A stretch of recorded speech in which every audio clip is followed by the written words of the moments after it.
Yeah, I feel like we're at such an interesting place in yoga world. I've been making some videos lately saying, and being a little dramatic because I'm wanting people to sort of engage in these topics, but I do feel like the yoga world is in a bit of a crisis, especially in North America, where there's a lot of rethinking going on. There's a lot of inquiry into, okay, what does it mean to be trauma informed? Like, what's the psychological piece here? How do we handle that ethically and compassionately?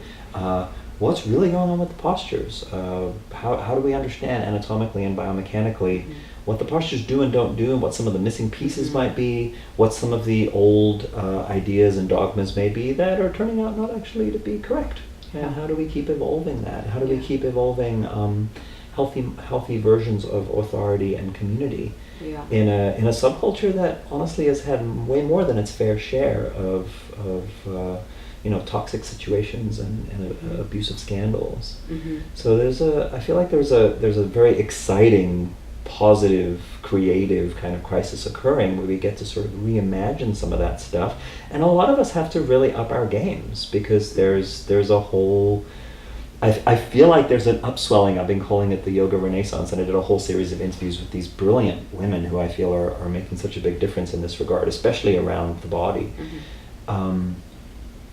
There's a level of passionate and very intelligent inquiry going on. I think it's super exciting.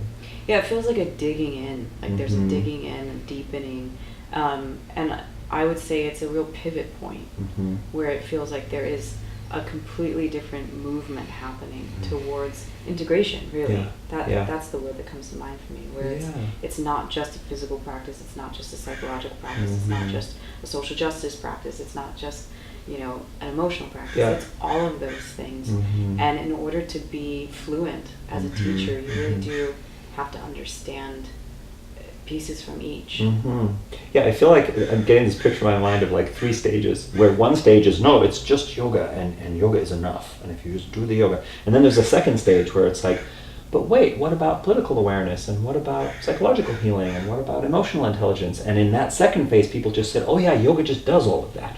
It's not that, oh, yoga is a separate thing. No, yoga's about all of that, but there was almost this assumption that inevitably, if you did your yoga practice, you would just like be more compassionate or be more emotionally aware or psychologically healed, or you naturally would vote Democrat, whatever those assumptions were. No, and I have to say, and I know I've told you this before, in all the years that I've taught yoga, if I'm on a plane with someone and they say, what do you do? I would not want to say I'm a yoga teacher because of what the mainstream kind of view of it is, or that it is so hackneyed. Like, of course you're this, and this.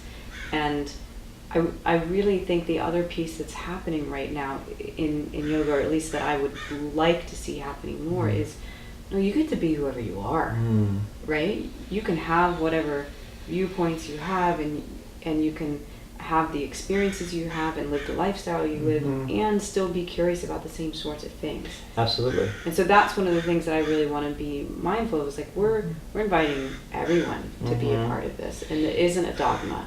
It's the exact opposite of that in its best. It's like, let's ask questions. Let's ask the right questions, and let's listen and be open. Yeah, and if there are perspectives and tools that we want to integrate into how we're teaching yoga, how we're training teachers, how we're practicing in our own lives, both for us and for trainees, let's be really thoughtful about that and be specific about it, rather than just sort of assuming, well, oh yeah, naturally this is just going to be the result. It's like, well, no, not necessarily, right? So how do we sort of make an intelligent and coherent case for the different things that we want to integrate? I feel like that's one of the big callings right now, and it doesn't sound super sexy or glamorous, but it's what you're saying, it's digging in. It's like, okay, wait, what are we really talking about here?